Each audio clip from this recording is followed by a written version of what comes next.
There's an old fable, an old tale that may have Buddhist origins. We don't know exactly where it came from, but it's an old tale about 6 blind men who encountered an elephant for the first time. And the first one tripped and fell against the elephant's side, and he said, "An elephant is like a wall." And the next one came up and he felt the elephant's tusk, and he said, "An elephant is like a spear." And the next one felt the elephant's trunk, and he said, "An elephant is like a snake." And the next one came and he felt the elephant's knee. He said, "An elephant is like a tree." And another came and he felt the elephant's ear, and he said, "An elephant is like a fan." And the last grasped the elephant's tail and said, "No, the elephant is like a rope." Some people use that analogy to explain why there are so many different religions in the world today. And they say the different religions are like the blind man grasping at the elephant. All of these religions are grasping for God, and they happen upon different details, and so they see God differently, but they're all looking at the same God. And that's an interesting theory about why there are so many different religions in the world, but it only holds together so far. It holds together until we realize that there are differences between the religions that can't be reconciled. We can reconcile the differences the blind men saw by saying they're parts of the same elephant, and they didn't see the big picture, they just saw the individual parts. But when it comes to the different religions, it would be like if one of the blind men said an elephant has 4 feet and another said that he has 5 feet. These differences are irreconcilable. For example, Hindus believe in an impersonal God, a God that is in everything, with no personality, the absolute of all there is, whereas the God of the Bible has personality. He thinks, He has a will, He communicates in words to others, and He desires a relationship with human beings. Islam, which is often compared with Christianity and Judaism, is very different from Christianity. There are differences that cannot be reconciled together. People say Allah and Jehovah are the same God, but Christ, according to Islam, was merely a prophet among other prophets, an apostle among other apostles. According to Islam, Jesus didn't die on the cross, which is the primary fundamental event according to Christianity. And so some similarities can be found between religions, but there are also details that are opposite one another that just cannot be reconciled with one another. That's one of the reasons that this analogy falls apart with the elephant, and why we have to say that all religions are not the same. Now, I want to draw your attention to another distinction that I owe to a statement made by Timothy Keller. And I thought this was very insightful, and I'd like to dwell on this for the rest of our time this morning. Keller said the essence of other religions is advice. Christianity is essentially news. Now, that's not an original idea with him. It comes from Christian claims going all the way back to the Gospels. The very first recorded sermon of Jesus is, "The time is fulfilled, the kingdom is at hand, repent and believe the gospel." Now, the word gospel is translated from a Greek term euangelion, which is formed from angelos, which means messenger or one who announces news, and the prefix eu, which has to do with great joy. And so euangelion means the good news. And in the Greek translation of the Old Testament, which is called the Septuagint, you see that phrase or that word euangelion used like 23 times, but in the New Testament it's used 133 times. It's definitely an emphasis that you find in the New Testament that is not as prevalent in the Old Testament. It's a major idea that Christianity is essentially news about a historical, life-changing event that really happened and that we must respond to. Also, Jim read to us from Matthew chapter 11, where John's disciples came when John was in prison to ask Jesus, "Are you really the one? Or should we look for another?" And Jesus said in verse 5 of Matthew chapter 11, "The blind receive their sight, and the lame walk, lepers are cleansed, and the deaf hear, and the dead are raised up, and the poor have good news preached to them." You see the emphasis there from Christ once more. Christianity is essentially news, which distinguishes it from other religions which give us advice. Now, to make that distinction even more clear and to show that all religions are not the same and that Christianity is distinctive, I won't take the time to try to judge whether other religions are distinct from one another. That's not our purpose here, but namely to show how Christianity stands out. And one of the things that makes it stand out, we're going to develop this idea that the essence of other religions is advice, and Christianity is essentially news. If that is true, a number of things follow. First of all, this: if it's true that religions are advice and Christianity is news, then world religions are cultural and Christianity is historical. That's the first difference I want to explore. Now, the word cultural means rising from the traditions and shared values of a particular society. And so that has to do with the idea that many world religions are rooted in the nation or the people they rise out of. We know that Hinduism has its roots in India. We know Islam has its roots in the Middle East and North Africa. Shinto is a good example, which is strictly a Japanese religion, only for Japanese people. That's why it's not very widespread today. Evangelism is not a feature in Shinto because of its nationalistic characteristic. So when it comes to Christianity, obviously we know that it came out of the Middle East. But it came from a people, a descendant of a people, the Jews, who were very nationalistic. Christianity itself was promoted as something universal for Jews and Gentiles. And this was a problem area for many Jewish people who grew up all their lives seeing religion as something that was nationalistic. And Jesus gave the Great Commission, which was shocking to many believers when He said, "Go and preach to all nations. Go and make disciples to all nations, baptizing them in the name of the Father and of the Son and of the Holy Spirit, teaching them, all the nations, to observe all that I've commanded you, and I'm with you always to the end of the age." That's Matthew 28, 19 and 20. Really the last words Jesus left with His disciples. And later on, they went to the parts of the world that the gospel had not been brought to, and brought it to Gentiles and established churches among people outside their nation. They obviously believed that it spanned cultures, whereas a number of world religions are tied directly to a people, a tribe, a nation, a culture. And that's a big difference. And it has to do with this distinction of advice versus news. There's an interesting argument that we can pause for a moment to look at when it comes to that. As we're comparing, we notice there are religions all over the world. Mankind is incurably religious. And that's an interesting idea. There's no civilization that's ever existed that hasn't been worshipful to some degree or another.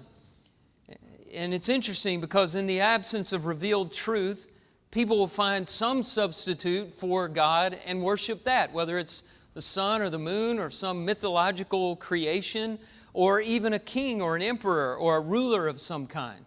Why is that? A lot of people behind evolutionary theory would say, well, that has evolved in mankind.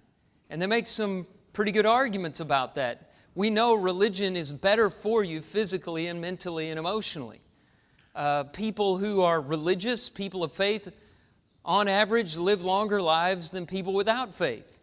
And so someone promoting evolution would say, well, that just shows it's evolved just like being stronger. You know, it's part of the survival of the fittest. But it's problematic when you start to examine where that belief in God may have come from and how that makes us the most successful species on earth. I'm not even sure we can say we're the most successful species on earth. We're certainly not in terms of our numbers and our longevity, not even in terms of our happiness, really. You could point to a number of animals that are more successful in all those categories than us. So is this simply an evolutionary mechanism, or is it something that's a part of us because, as Moses said, we were created in the image of God and we are wired to grasp for God? It's just interesting to look in culture after culture, even in the absence of revealed truth, men and women are trying to worship someone or something. Where does that come from? That's another point, but I want to get back to this idea. World religions are cultural. Christianity is historical. What do we mean by historical? Well, by historical, we simply mean based on actual events.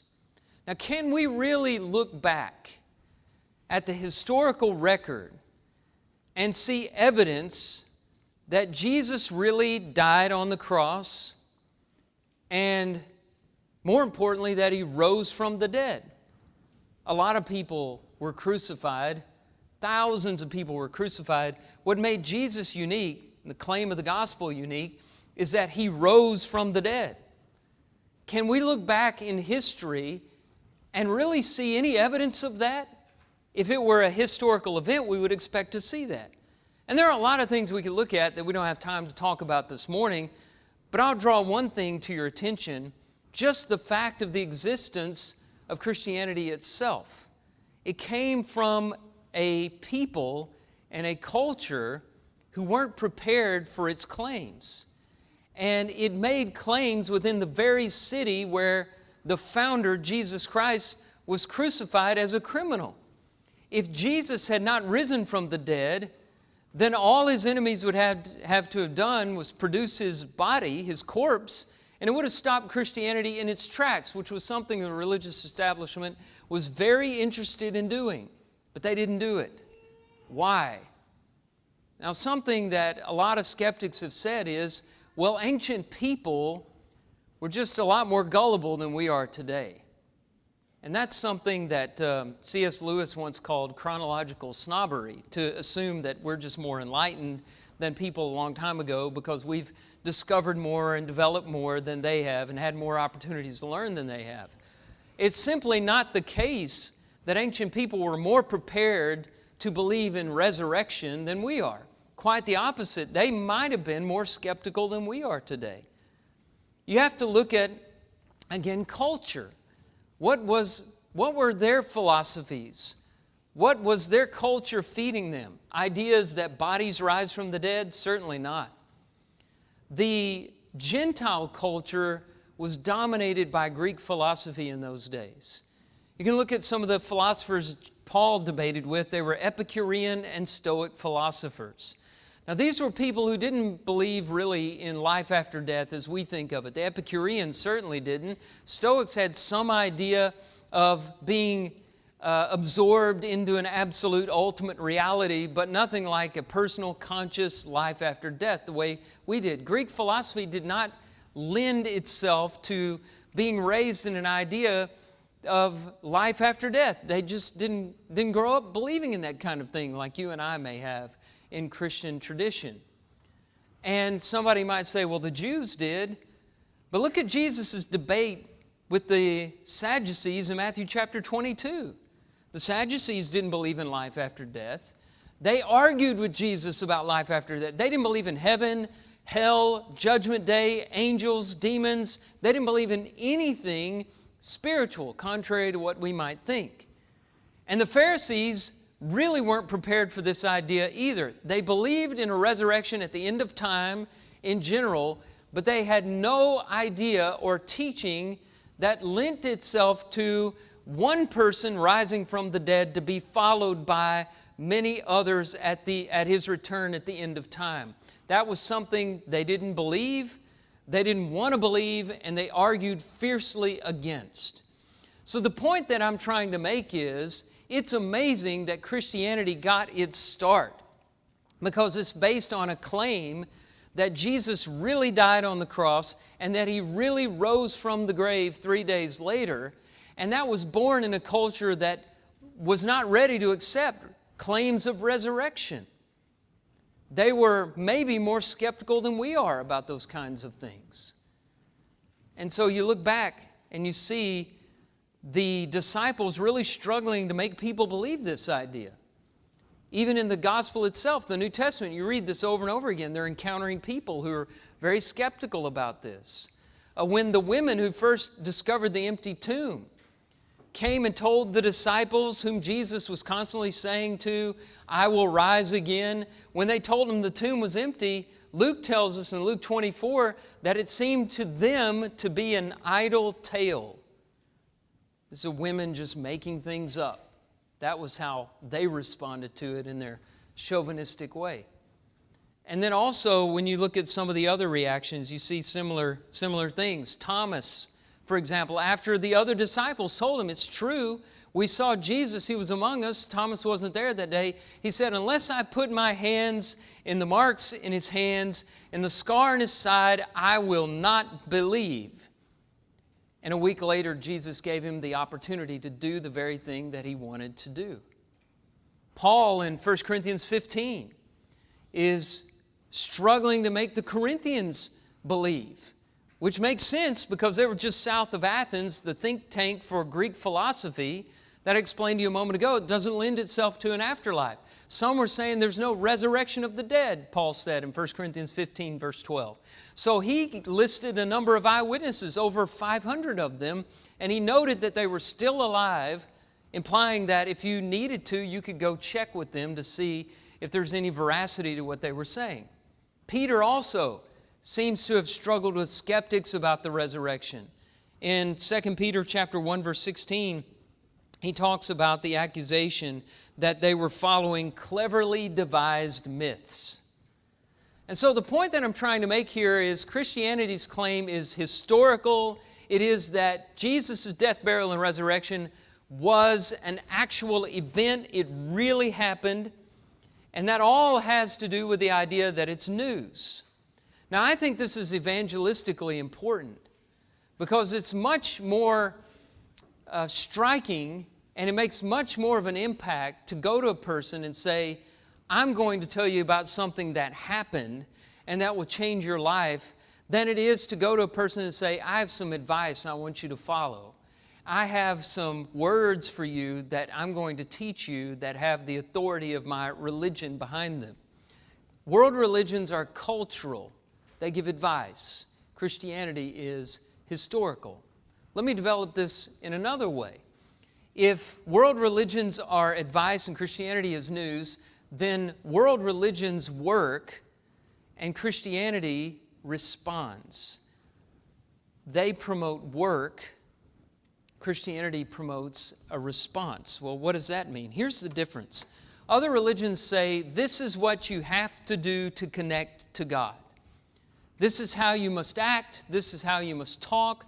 This is what you must teach others and how you should interact in order to earn your way to salvation or heaven or whatever bliss they promise. On the other hand, Christianity says what has happened has been done for you. And so it's not you earning your way into anything. Salvation comes by grace. It is a gift of God. You merely need to respond to it. Do you see the difference? Religions that give advice say, work your way into God's good favor. Christianity says there's no work for you to do. It's already been done. You must respond favorably to the work that's been done for you. Advice is counsel about something that hasn't happened yet, but you can do something about it. News is about something that has already happened and you can't do anything about it. Let me give you an example. Let's suppose that a king over a town goes out to do battle. He goes out to do battle, and let's say that he wins the battle. And so what he does is he's going to send messengers back to the town to announce the good news. And the news is going to be, the battle has been won, we have victory, you are safe, now rejoice and go about your lives in peace.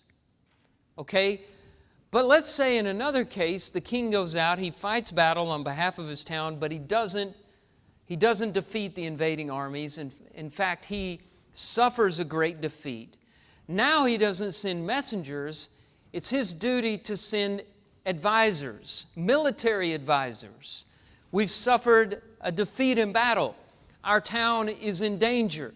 So set the archers, set the watchmen, set the horsemen, and prepare to fight for your lives. In one case, messengers announce good news. In another case, advisors come and tell you how you have to fight your way towards safety. Every other religion sends military advisors out with advice. This is what you have to do. You're not with God, but you have to work your way into His good graces. Set the archers, set the watchmen, set the horsemen, and fight for your lives. But Christianity is sending messengers with good news. The battle has been won by Christ. Salvation is ready. Now embrace it, rejoice, and live in peace, enjoying the freedom that God has given you.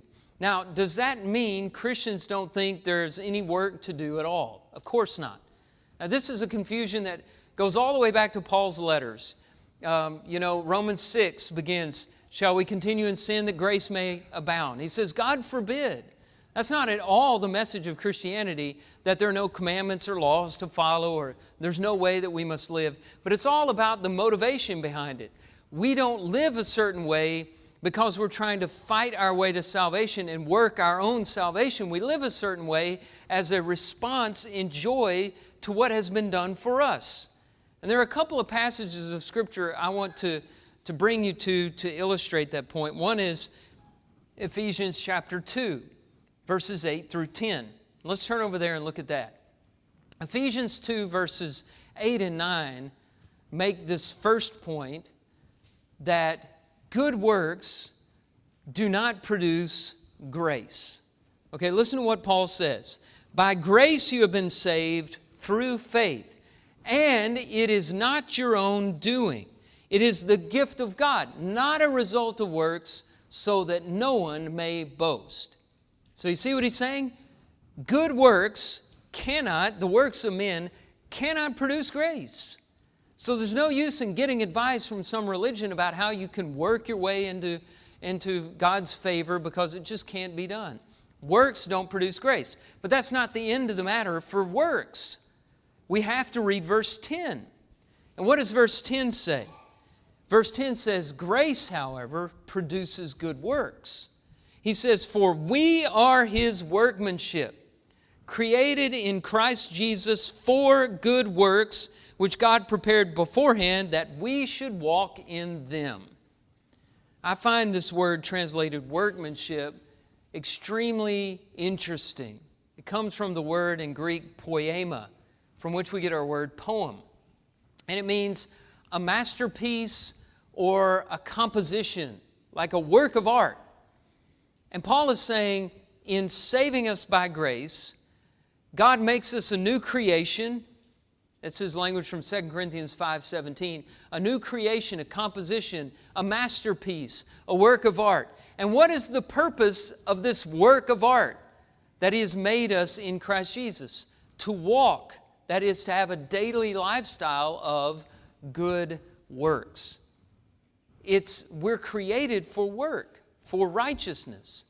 But it comes from a different place than following advice. It comes from belief in a historical event, belief in the good news that motivates us to live in a certain way.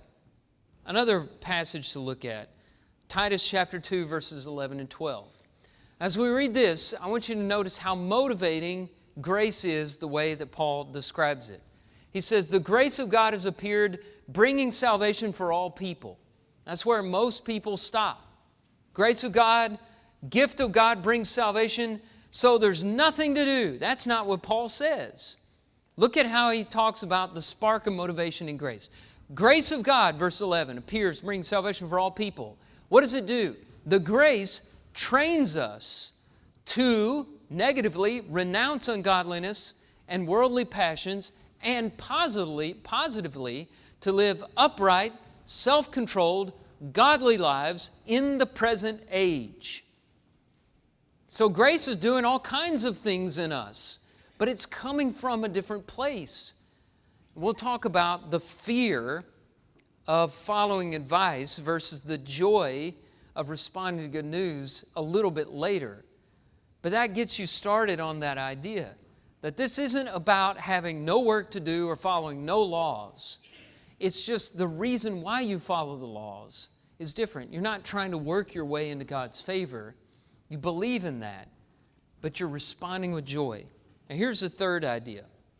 If religions give advice, Christianity gives news, then world religions lecture and Christianity announces.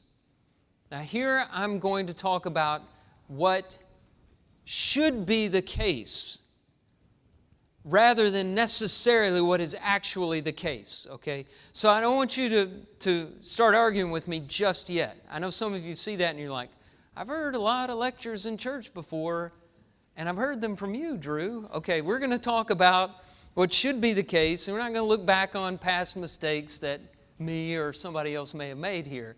The distinction I'm trying to make is between how you give advice and how you give news.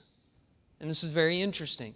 I want to read you a quotation attributed to D.A. Carson, a New Testament scholar. He says, "Because the gospel is news, good news, it is to be announced. That is what one does with news. The essential heraldic element in preaching is bound up with the fact that the core message is not a code of ethics to be debated, still less a list of aphorisms, wise sayings to be admired and pondered, and certainly not a systematic theology to be outlined and schematized, though it properly grounds ethics, aphorisms, and systematics. It is none of these three. It is news, good news, and therefore must be publicly announced." Now, why I make this distinction? It seems so slight. I think it's a very important distinction because it affects the spirit in which the basic Christian message should be made known. It's all about attitude. There's one kind of attitude behind a lecture, and there's a different kind of attitude behind an announcement, right? If Christianity were simply an ethical code on par with other religions, then when we make Christian truth claims, we'd simply be saying, this advice is better than the advice you've already heard. My list of do's and don'ts trump your list of do's and don'ts. And it's just a debate about ethics and which ethical standard is better than the other ethical standard. But if Christianity is good news, then our approach is to merely announce something that actually happened. Good news. And who doesn't want to know the truth about what has happened? You see, people are more willing to receive an announcement of news than a lecture. If you turned on your television set this morning, what did you turn on? The news or somebody lecturing you? You had the choice. I'm guessing that if it was one or the other, you turned on the news. And this makes Peter's advice possible. It helps us understand what he's saying in 1 Peter chapter 3, verse 15. He says, honor Christ the Lord as holy in your hearts, always being prepared to make a defense to anyone who asks you for a reason for the hope that is in you, yet do it with gentleness and respect. He says, be ready to make a defense to anyone who asks you for a reason for the hope that is in you, but do it in a certain way, from a certain attitude, described by these two words, gentleness and respect. Have you ever received a lecture in gentleness and respect? Are those connotations that go with lecture, but an announcement can be given, especially one about good news, can be given in gentleness and respect. How many times have we violated Peter's command here because we mistook news for advice? And we approached sharing the gospel from a lecture point of view. How many times have we done that? I think a lot of us have to admit that we've made that mistake time after time. But if something's already happened, if it's real, if it's true, we don't have to get angry and red-faced and scream and stomp and build up straw men and knock them down to make it more plausible. It either happened or it didn't.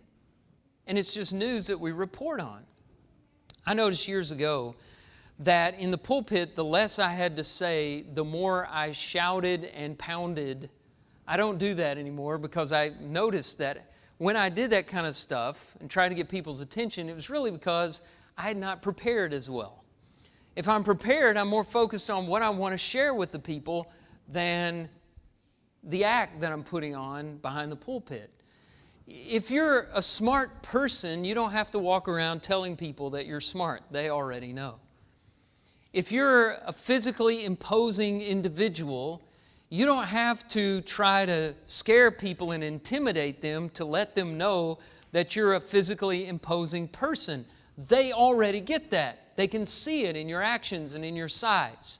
If Christianity really happened, we don't have to make it more realistic by a bad attitude or by being angry or by shouting louder than the other person. It either happened or it didn't, and our job is not to make it more true or more real. Our job is to let people know that it happened. Now, some people will say, but they're not listening, and you're right, there's a lot of people who aren't listening. But we can't force people to do things, can we? Have you ever tried? It doesn't work. We have to give them a little credit. We have to have respect for other individuals' intelligence and talk to them as intelligent human beings, and you've got to give God a little credit as well. You know, in the Bible, I read that God's the one who has the power anyway. That's why Paul wasn't ashamed of this news. He said, I'm not ashamed of the gospel of Christ. It's the power of God for salvation to everyone who believes, to the Jew first and also to the Greek. Romans chapter 1, verse 16. You don't have to make it more true in desperation. Paul says, I planted, Apollos watered, but God gives the growth. 1 Corinthians chapter 3, verse 6. I suggest that we focus on gentleness and respect, announcing good news, being prepared. Notice Peter says, to anyone who asks you for a reason for the hope that is in you, be prepared. Live a lifestyle that makes people curious and wants to ask you questions.